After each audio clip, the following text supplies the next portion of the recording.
ரீசெண்டாக நம்ம ஃபாலோவர்ஸ்கிட்டேருந்து ஒரு ஃபிஷ் வாங்கியிருந்தேன். என்ன ஃபிஷ், எவ்வளோக்கு வாங்கினேன் அப்படிங்கிறத அந்த வீடியோவில் சொல்கிறேன். அண்ட் வாங்கின ஃபிஷ்ஷை இந்த டேங்க்கில் ரெட் பாடிஸை ரீப்ளேஸ் பண்ணிவிட்டு விட்டுருக்கோம். ரெட் பாடிஸ் இன்னும் நல்ல டேங்க்கில் விட்டாச்சு. சாமுராய் பீட்டா 1 பேர் தான் வாங்கியிருந்தோம். இதோட ப்ரைஸ் வந்து 380 வந்துச்சு. அந்த ப்ரைஸ்க்கு அந்த சைஸ் பக்காவாக இருந்தது, குவாலிட்டியும் நல்லா இருந்தது.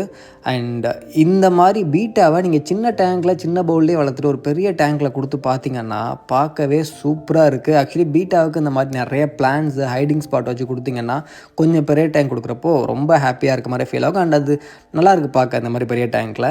அண்ட் நான் வாங்கிட்டு வந்தேன்னு சொன்னேன் இல்லையா, அவங்க ஜஸ்ட் ஃபாலோவர் தான் நினச்சேன். ஆனால் அவங்களே ஒரு ஃபார்ம் வச்சுருக்காங்க.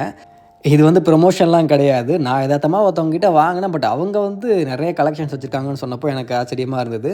அவங்க நேம் வந்து பார்த்தீங்கன்னா டேனியல். அண்ட் அவங்களுக்கு ட்ரீம் அக்வா கும்பகோணம்னு சொல்லி ஒரு இன்ஸ்டாகிராம் பேஜும் வச்சுருக்காங்க. அண்ட் யூடியூப்பில் அவங்க கொஞ்சம் ஆக்டிவாக இருக்காங்கன்னு நினைக்கிறேன். ஸோ அவங்க ஐடி நான் டேக் பண்ணுறேன். அண்ட் அவங்க யூடியூப் சேனல் லிங்க்கும் அந்த பயோவில் இருக்குது. ஸோ கான்டாக்ட் பண்ணுங்கள் வேணும்னா. அண்ட் இன்னும் நிறைய ஃபிஷ் அவங்ககிட்ட ரொம்ப சீப்பாக இருக்கும் கூட சொன்னாங்க. ஸோ நீங்கள் என்கொயரி பண்ணி பாருங்கள் என்னென்ன ரேட்டில் இருக்குன்னு எனக்கு எக்ஸாக்டாக தெரியல. ஸோ ஃபிஷ்ஷோட குவாலிட்டி பார்த்தா தெரியுதுன்னு நினைக்கிறேன். எப்படி இருக்குது, நல்லா ஜிகு ஜிகுன்னு இருக்கா, வளர்ந்துச்சுன்னா இன்னும் சூப்பராக இருக்கும். பார்க்கலாம் இது எப்படி வருதுன்னு.